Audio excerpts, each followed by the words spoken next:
Hello, friends. I welcome you again to another time with the Venerable Nwanepe. My name is Venerable David Nwanepe. Today, I want to talk about a very important topic in our church.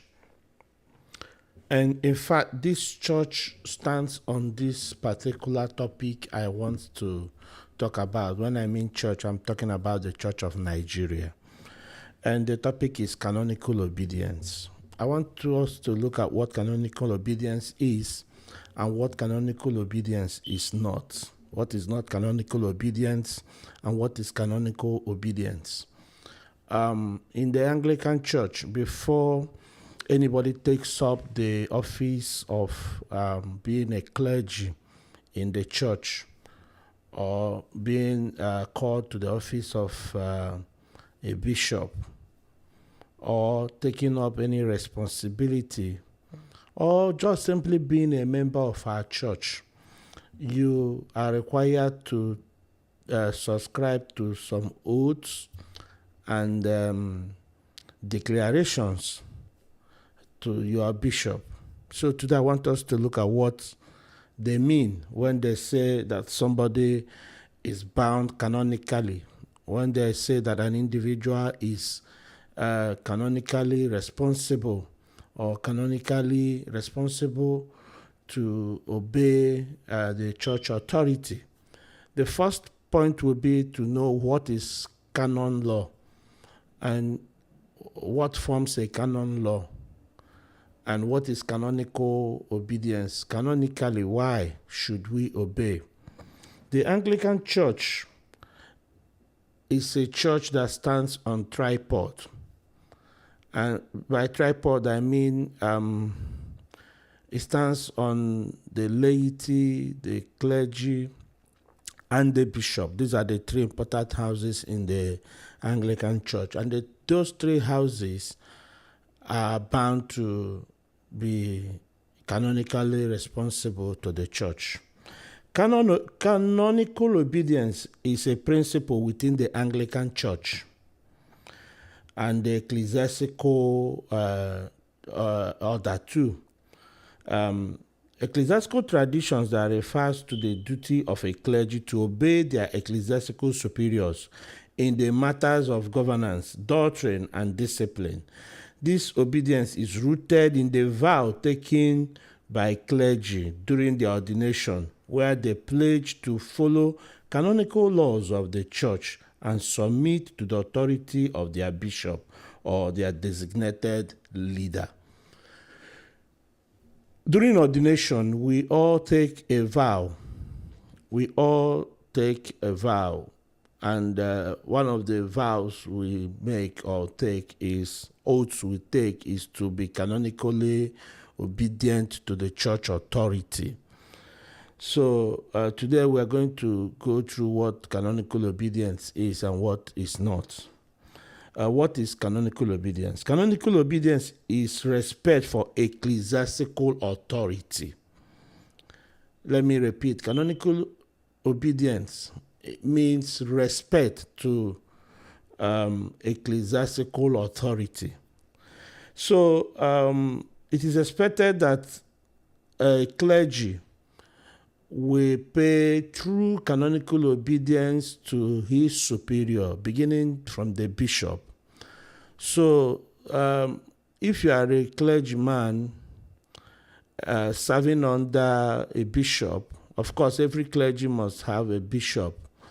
You are canonically bound to obey the bishop in all things lawful and right.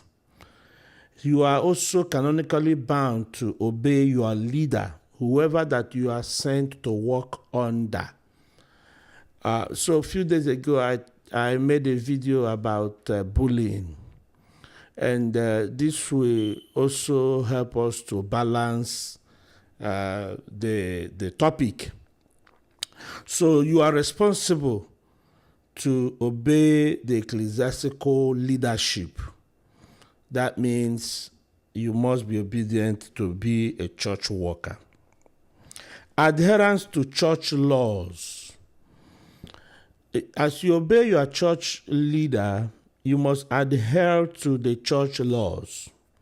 It involves obeying the canon law itself, which governs various aspects of church life, including liturgy, administration, and pastoral care.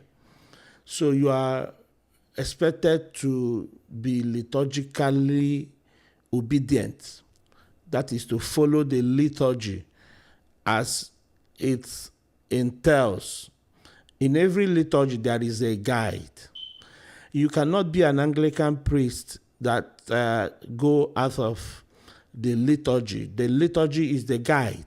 You cannot do anything outside. No matter what.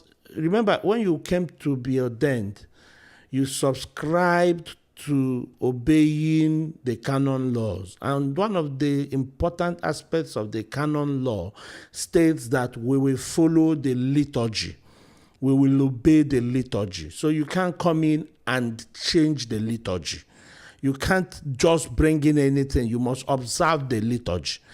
I am beginning to discover that we, the younger clergy, or we, the new generational clergy, we tend to bring in things that are not necessary within the liturgical framework of the church in the name of Pentecostalism.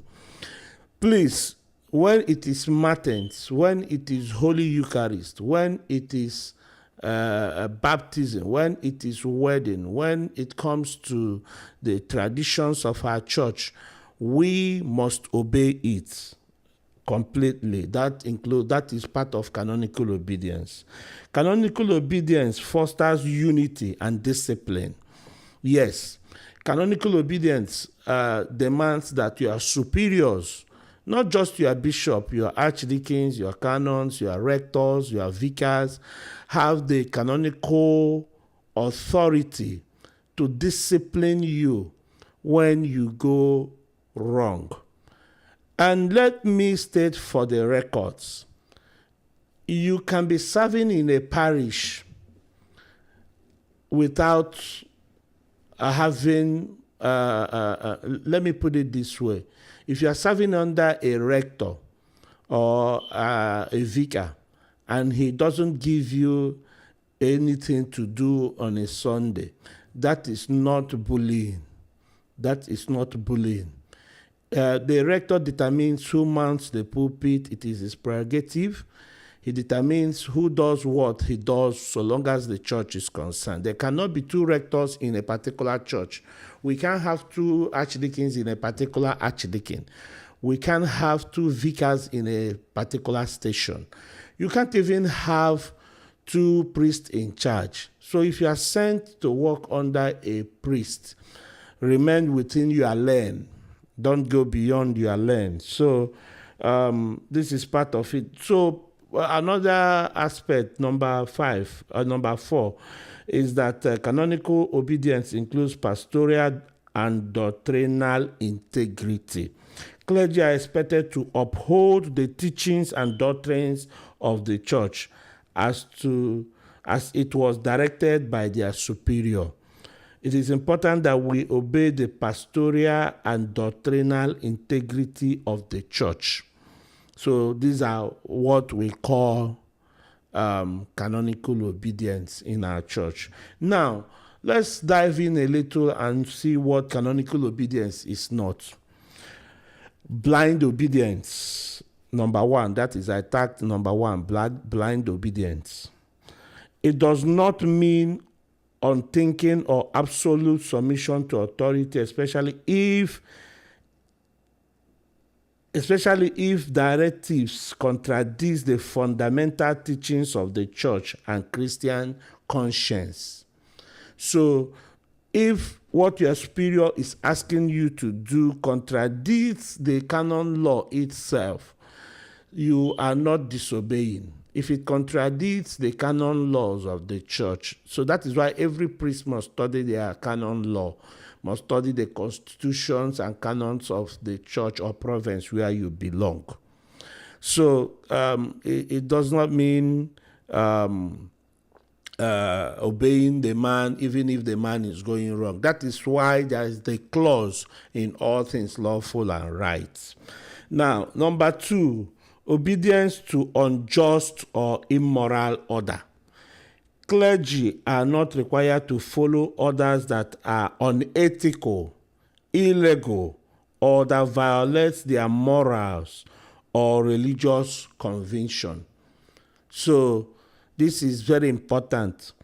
You cannot obey your superior when your superior is going against the laws of the land, when he is asking you to do illegal things, unethical things.